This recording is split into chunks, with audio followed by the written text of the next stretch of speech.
Durante a pandemia, tanto minha fé quanto minha produção artística, ah, de alguma forma foram as minhas maneiras de me expressar dentro desse período, principalmente que era um período incerto, sem prazo, né, sem expectativa de nada, assim, era tudo uma novidade.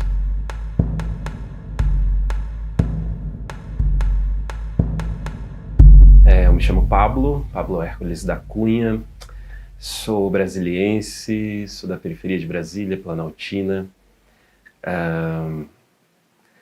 Minha história artística, ela vem desde criança, e aí ela também se mistura muito com os meus primeiros contatos com as entidades, a princípio com a Umbanda, no sentido que criança eu tinha essa frequência de ir ao centro, assim como eu tinha uma frequência de criar, pintar sempre. Só que durante a adolescência para a fase adulta, eu deixei isso um pouco mais adormecido. Minha família já tinha escolhido uma outra religião, já estávamos em outra religião.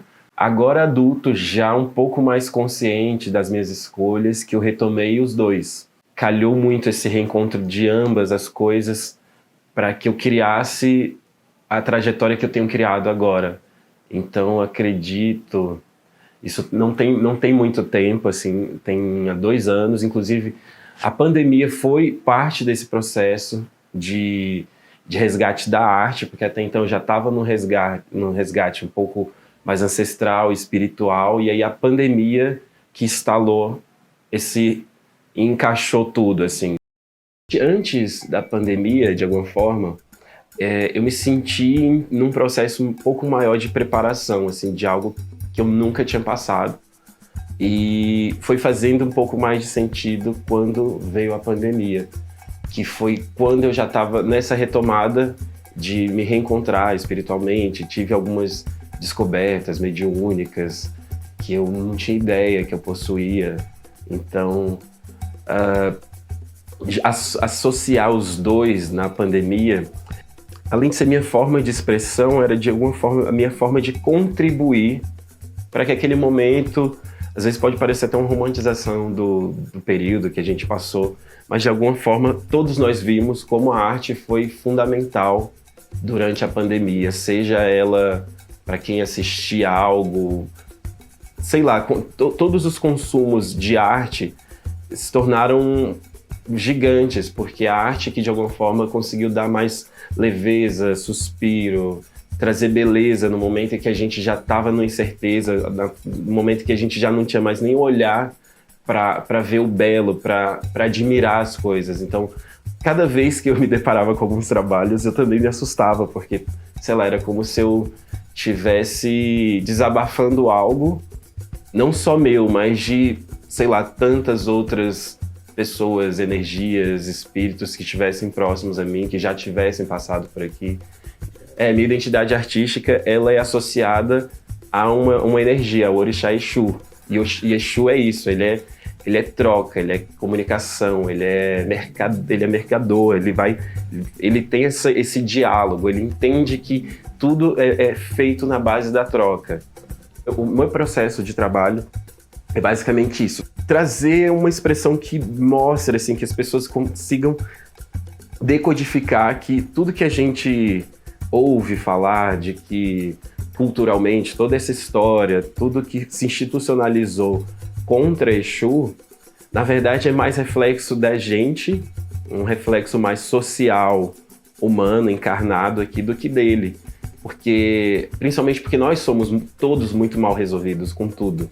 Porque culturalmente nos empurram isso, né? Nos empurram a sempre uma castidade, assim, sobre coisas diversas, onde você nunca pode ser quem você é.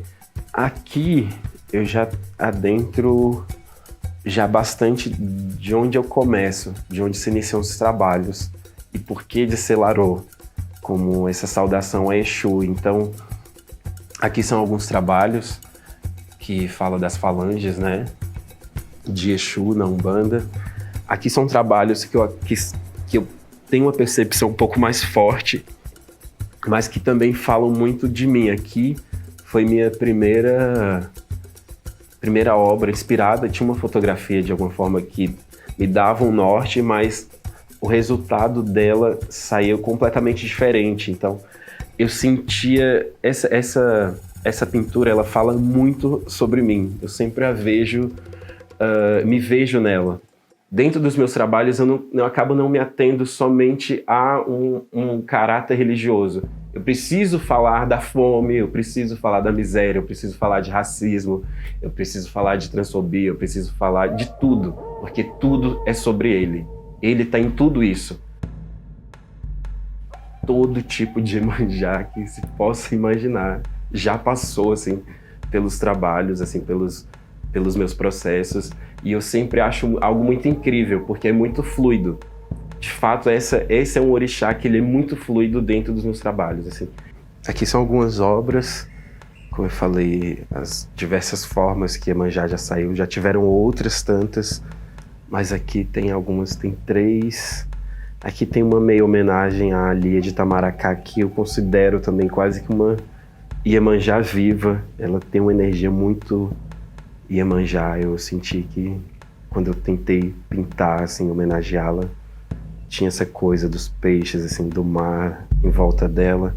Meu entendimento, ele veio disso, dessas experiências da minha vida, da minha própria história. Eu precisei a todo tempo entender que eu carregava algo, mas que aquilo não era exclusivamente meu, que eram realidades completamente assim diferentes, mas muito próximas. Muitas pessoas também viviam determinadas coisas. E eu passei a ter fé, eu tenho uma fé absurda no ser humano, de que ele possa ser incrível, como eu espero e acredito que fomos criados para ser. Então, eu acredito, a minha fé está baseada nisso, na coerência. Quão coerente eu sou cada vez que eu acordo, que eu estou em casa, que eu estou na rua, que eu estou em determinados lugares. Onde mora a minha coerência? Eu não estou querendo viver uma aparência de nada. Eu preciso viver a minha coerência, a minha verdade. Então, ela está baseada nisso, assim, na coerência.